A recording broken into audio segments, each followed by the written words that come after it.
फतेहपुर सीकरी बादशाह अकबर के ख्वाबों की नगरी। उत्तर प्रदेश के आगरा शहर से लगभग 40 किलोमीटर दूर फतेहपुर सीकरी में करीब 14 साल तक मुगल साम्राज्य की राजधानी वाला ये शहर न सिर्फ बादशाह अकबर की जीत की एक निशानी है, बल्कि वो जगह है जहां पर उन्हें सूफी संत शेख सलीम चिश्ती की दुआ मांगने के बाद उनकी हिंदू रानी जोधाबाई से एक संतान हुई, जिसका नाम रखा गया जहांगीर।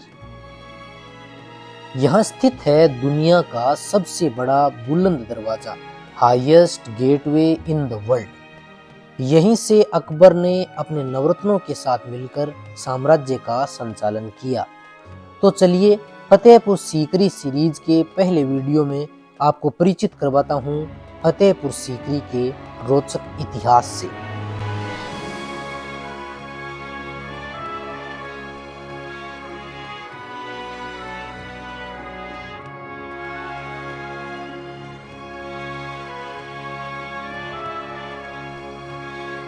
मुगल एम्पायर की राजधानी रहे फतेहपुर सीकरी किले को दो अलग अलग भागों में डिवाइड किया गया है। इसमें एक है फतेहपुर तो दूसरा है सीकरी। फतेहपुर वो स्थान है जिसे शेख सलीम चिश्ती की दरगाह का कॉम्प्लेक्स कहा जाता है। यहाँ उनकी सफेद संगमरमर में दरगाह बनी हुई है और साथ ही यहाँ बनी है जामा मस्जिद। इसे होली कॉम्प्लेक्स भी कहा जाता है और यहीं बना है उस जमाने में दुनिया का सबसे बड़ा दरवाजा कहलाने वाला बुलंद दरवाजा। दूसरा भाग है सीकरी, जिसे अकबर का रेजिडेंशियल एरिया कहा जाता है। यहाँ सारे पैलेसेस यानी कि महल बने हुए हैं। यहीं पर है अकबर के नवरत्नों का वो दरबार जहाँ बैठकर वो हुकूमत का संचालन करते थे। तो सबसे पहले आपको लेकर चलता हूँ जोधा अकबर के महलों में यानी फतेहपुर के किले में।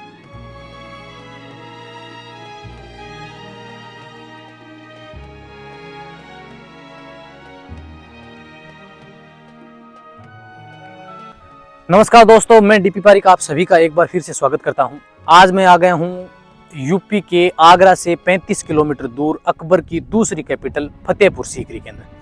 अभी हम फतेहपुर सीकरी के बिल्कुल अंदर हैं। अगर मैं इसके टाइमिंग की बात करूं तो सुबह 6 बजे से आप सीकरी में एंटर कर सकते हैं। फतेहपुर जो कि शेख सलीम चिश्ती की दरगाह का एरिया है, अकबर के जो गुरु थे शेख सलीम चिश्ती, उनकी दरगाह और उनके लिए बनाई गई मस्जिद का एरिया है। तो वहां आप सुबह 5 बजे से एंटर कर सकते हैं। इसका टाइमिंग 6 बजे से है। आज अपने पूरा फतेहपुर सीकरी एरिया जो है वो कवर करने वाले हैं। यहाँ बनी हुई सभी इमारतों को अपने देखने वाले हैं। तो चलिए शुरू करते हैं फतेहपुर सीकरी।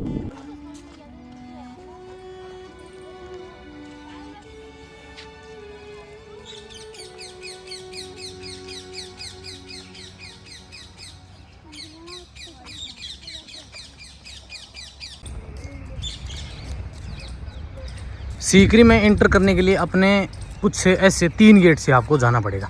यानी आगरा गेट से होते हुए आप आएंगे तो पहला गेट सामने की ओर वहाँ बना हुआ है और बीच में बहुत सारी इमारतें बनी हुई हैं। जैसे ये टॉम है ना, ये बाहर का एरिया है। इस और ऊपर की ओर भी आपको बहुत सारे उस ज़माने की इमारतें दिखाई दे जाएंगी।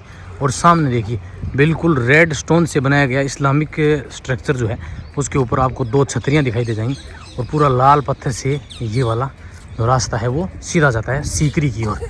मुख्य दरवाजे से अंदर आते ही इसके अंदर आप देखेंगे तो 3 दरवाजे यहाँ और बने हुए हैं। एक डोर इस साइड बना हुआ है, दूसरा बिल्कुल सामने जो सीकरी की ओर जा रहा है और तीसरा दरवाज़ा यहाँ बना है। इसका मतलब ये हुआ कि इस ओर भी उस ज़माने में इमारतें थी और दूसरी साइड ये वाली जो है इसमें भी इमारतें थी। ये एक बाज़ार का एरिया लग रहा है। देखिए चारों ओर जो है आपको उस ज़माने की दीवारें भी दिखाई देंगी।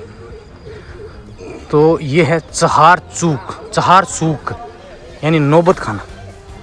जी हाँ, ये वाला बादामी पत्थर से बना 3 मेहराबदार दरवाज़ा नौबत खाना कहा जाता है। समकालीन दस्तावेजों में इसे चहार सूक लिखा गया है और यह शाही बाजार से सड़क के दोनों ओर बने खंभेदार 2 मंजिली इमारतों से जुड़ा हुआ था। यानी उस ज़माने में इसके दोनों ओर 2 मंजिली इमारतें थी। नीचे की ओर आप देखेंगे तो सैनिकों के जो आवास हैं वो बने हुए हैं और यहाँ अंदर भी आपको बहुत सारी इमारतें जो है वो दिखाई दे जाएंगी। इस ओर भी आप देख रहे हैं, ये वाली भी बहुत सारी इमारतें जो हैं दोनों ओर बनी हुई हैं। इस ओर भी हैं, इस ओर भी जो है बाज़ार की दुकानें बनी हुई हैं। और ये वाला जो एरिया है ये सीकरी के बाहर का आप देख रहे हैं।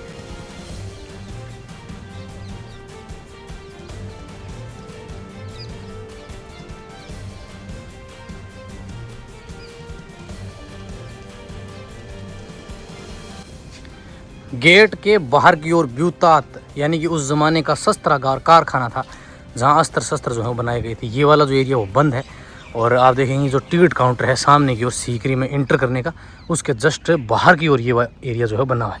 इसमें आप इंटर नहीं कर सकते।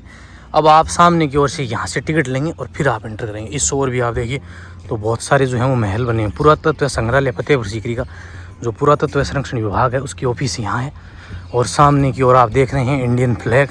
और फिर आप यहाँ से इस वर्ल्ड हेरिटेज साइट में जाएंगे। साथियों 1986 में इसे विश्व धरोहर सूची में शामिल किया गया था। अगर आप बात करेंगे तो आगरा सर्किल के अंदर 3 ऐसी साइट हैं जो विश्व धरोहर सूची में शामिल हैं। उसमें फतेहपुर सीकरी, आगरा का ताजमहल और आगरा का रेड फोर्ट। इस तरफ है ये आर्कियोलॉजी का जो है इस तरफ म्यूजियम भी बना हुआ है।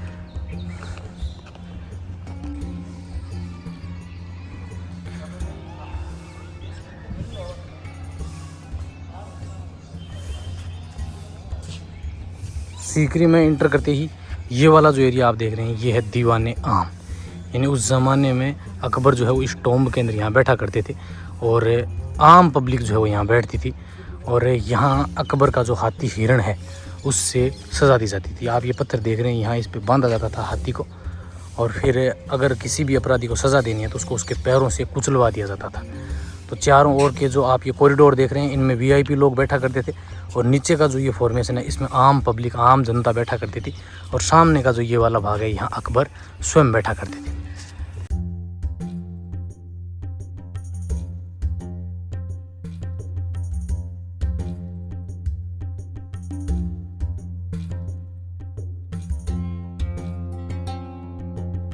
जैसे ही दीवाने आम से आप अंदर की ओर आएंगे तो कुछ इमारतें जो हैं वो बिल्कुल स्लेब के ऊपर इन पत्थरों के पिलर्स पे बनाई गई हैं और फिर ये है बीच का जो भाग आप देख रहे हैं ये है दीवाने खास।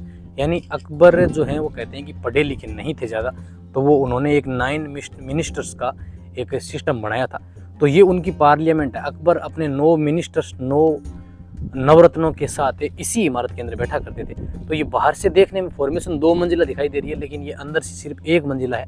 बिल्कुल रेड स्टोन से बनाई गई। ऊपर की ओर चारों पे आप 4 छतरियाँ देखेंगे और इसके चारों ओर भी आपको बहुत सारे जो कॉरिडोर है वो दिखाई देगा दोनों ओर।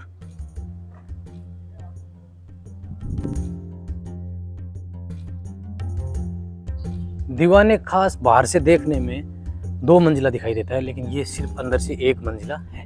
और इसके अंदर की ओर आप देखेंगे तो अकबर ने दीन इलाही यानी सभी धर्मों में सहिष्णुता बनाए रखने के लिए दीन इलाही धर्म जो शुरू किया था, कहते हैं कि उसका अनाउंसमेंट भी यहाँ से किया था। जी हाँ, बिल्कुल आप देखेंगे तो ये यहाँ से सिर्फ 1 मंजिला इमारत है और अकबर जो स्वयं है वो यहाँ बीच में बैठा करते थे और फिर इनके 9 मिनिस्टर जो हैं वो इन चारों ओर के स्तंभों पे यहाँ बैठते थे। चारों ओर जो देख रहे हैं आपको 3 मिनिस्टर इस तरफ, 3 इस तरफ और 3 इस तरफ। एक ओर से अकबर एंटर करते थे जो सामने की ओर आपको दरवाज़ा दिखाई दे रहा है। और ये वाला जो पिलर आप देख रहे हैं इसके ऊपर अकबर ने सभी धर्मों की सहिष्णुता को बनाए रखने के लिए सभी धर्मों की डिज़ाइन इस पे कवर किए गए हैं ताकि अकबर ने सभी धर्मों को एक साथ लाने के लिए ही दीन इलाही जो है वो स्टार्ट किया था। लेकिन कहते हैं कि उसके ज़्यादा फॉलोअर्स नहीं हुए, इसी वजह से फिर उसको बंद कर दिया गया।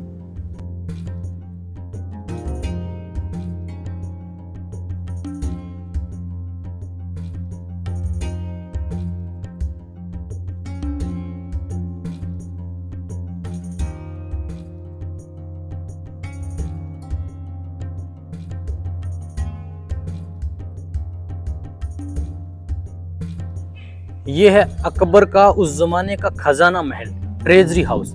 यानी उस जमाने में यहाँ पर अकबर का या उनके शासनकाल में जो खजाना होता था वो यहाँ रखा जाता था। तो इस ओर ये खजाना महल है। इसके अंदर उस जमाने में बक्से बनाए गए थे और हीरे जवाहरात जो हैं उनको छुपाने के लिए कुछ से अंदर की साइड इस तरह से फॉर्मेशन थी। और इसी के अंदर कहते हैं कि अकबर जो है वो अपनी रानियों के साथ लुक्का छिपी का खेल भी खेलते थे। तो ये वाला फॉर्मेशन देखिए, अकबर इनके अंदर लुक्का छिपी खेला करते थे। तो ये वाला भाग है देखिए, चमगादड़ बहुत है। उस जमाने में ये वाला बंद होता था, इनमें जालियां लगी हुई थी, लेकिन अभी ओपन एरिया आपको दिखाई देगा।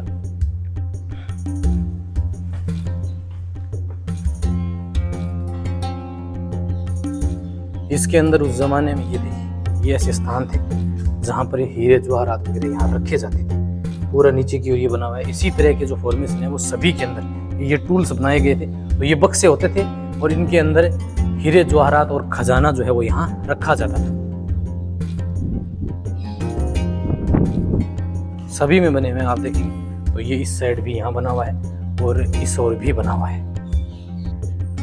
इसी खजाना महल में अकबर अपनी रानियों के साथ लुका छिपी भी खेला करते थे। तो पूरा आप देखेंगे तो फॉर्मेशन बना हुआ है और इसके अंदर ये गैलरी टाइप का है बाहर की ओर। इसी के अंदर लुका छिपी का गेम जो है वो खेला करते थे।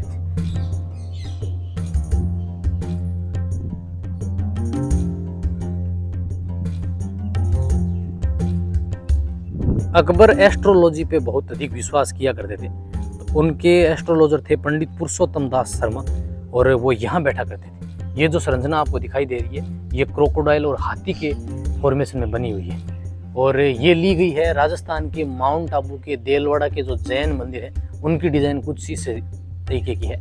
तो ये जैन आर्किटेक्चर जैन डिज़ाइन है। इसमें आप देखेंगे तो ये एक क्रोकोडाइल संरचना है। ये वाली इसकी आंख दिखाई दे रही है, पूरा मुंह जो है वो खुला हुआ है और पूरे के ऊपर यहाँ उस ज़माने में वो बैठते थे। क्योंकि पूरा जो ये फतेहपुर सीकरी है इसे एस्ट्रोलॉजी के ऊपर ही बनाया गया है। सभी महल आप देखेंगे तो उनकी हाइट जो है वो बहुत कम दी गई है।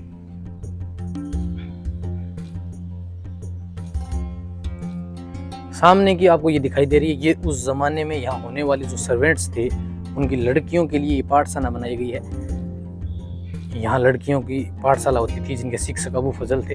और इस ओर आप देख रहे हैं पंचमहल और भी नीचे की ओर इमारतें जो बनी हुई हैं। पूरा ये एरिया जो है वो आपको ओपन एरिया दिखाई देगा, यानी 70% एरिया जो है वो इसका ओपन है। इसीलिए ये बेहद सुंदर और बेहद खूबसूरत है। पंचमहल 5 मंजिला इमारत आप देख रहे हैं, पूरी पिलर्स के ऊपर बनाई गई है। 176 पिलर्स जो हैं वो इसमें इस्तेमाल किए गए हैं। उस जमाने में इसकी ऊपरी मंजिल के अंदर अकबर अपनी रानियों के साथ यहाँ बैठा करते थे शाम के समय गर्मियों में। और इस ओर जो आप ये गार्डन देख रहे हैं इसमें रोज और अन्य फूलों के पौधे लगाए जाते थे खुशबूदार, जिनसे होती हुई ठंडी और खुशबूदार हवा जो है उसका आनंद लिया करते थे। अकबर की 3 रानियां थी कि पहली बेगम थी मुस्लिम रानी रुकैया बेगम, क्रिश्चियन थी मरियम और एक थी हिंदू रानी जोधाबाई।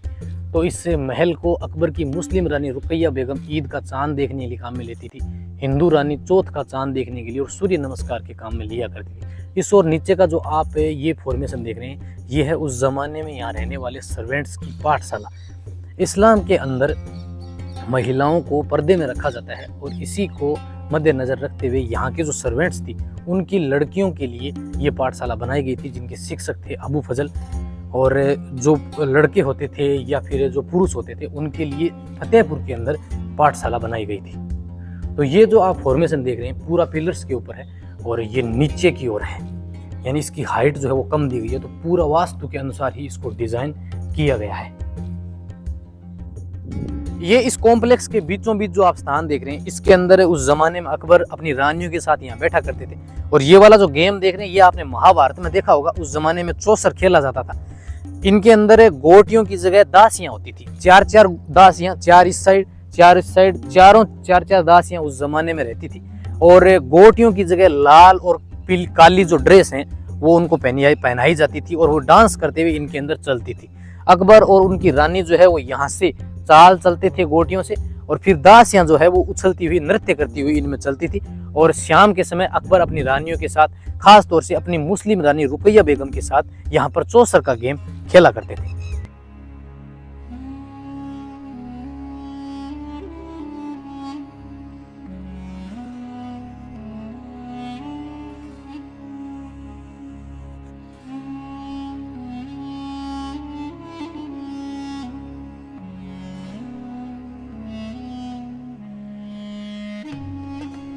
अनूप तालाब कहते हैं कि अकबर ने अनूप सिकरवार से अनूप तालाब का निर्माण करवाया, इसीलिए इसे अनूप तालाब नाम दिया गया।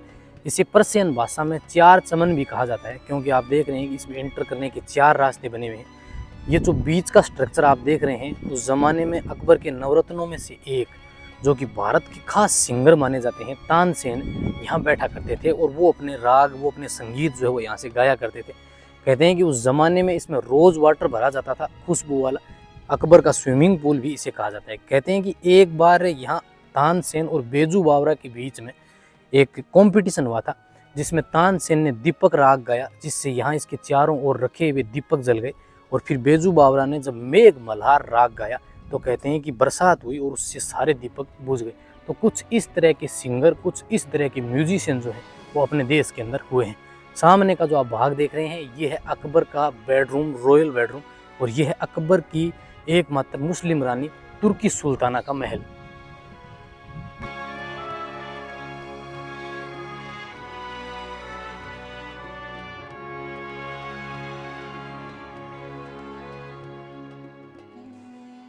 तुर्की सुल्ताना का मकान, अकबर की मुस्लिम रानी तुर्की सुल्ताना का महल है, जो कि यहाँ का सबसे छोटा है लेकिन सबसे खूबसूरत महल है, क्योंकि अकबर ने इसमें खास डिजाइन किया था।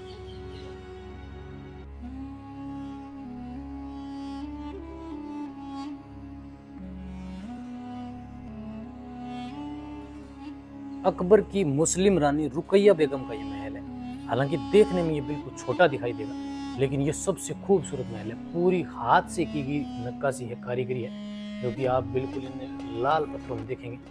बहुत ही खूबसूरत इस महल को डिज़ाइन किया गया, इसीलिए ये सभी महलों में खास है।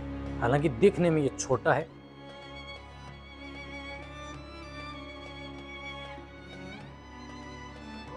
इस महल के इन अंदर के भागों के अंदर ये वाले जो खांचे आप देख रहे हैं, इनमें रंग बिरंगे गिलास होते थे, इसीलिए इसे शीश महल भी कहा जाता है।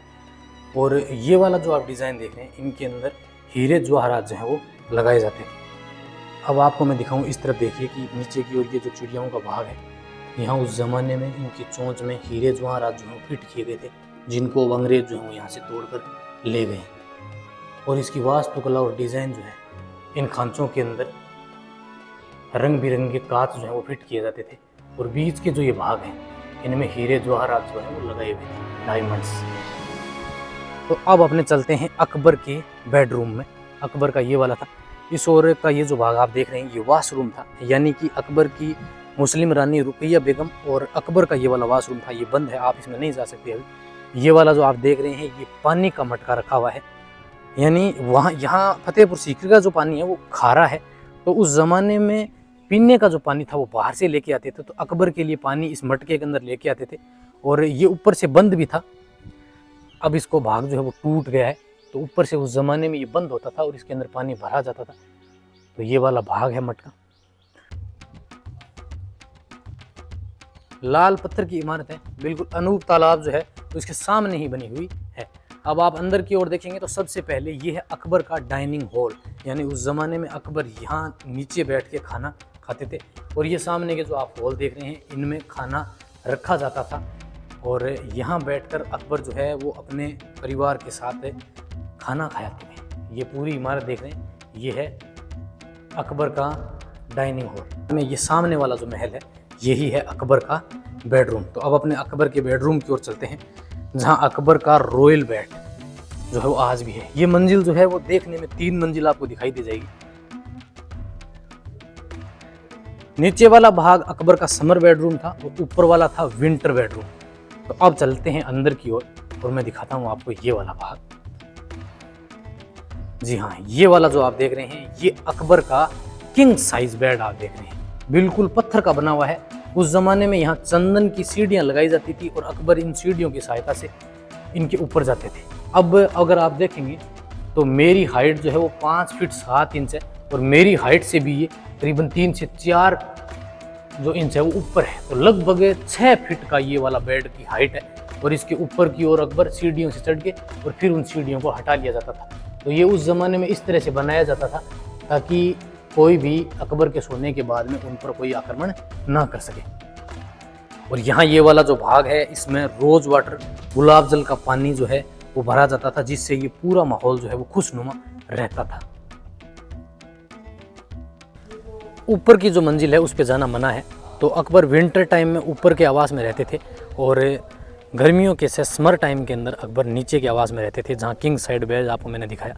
और फिर ये वाला जो भाग है इस कॉरिडोर से होता हुआ यहाँ से जुड़ा हुआ है। अकबर की हिंदू रानी जोधाबाई जो है वो ऊपर से दूसरी ओर इस तरफ है। अकबर की रानी जोधाबाई का सबसे बड़ा महल है यहाँ का।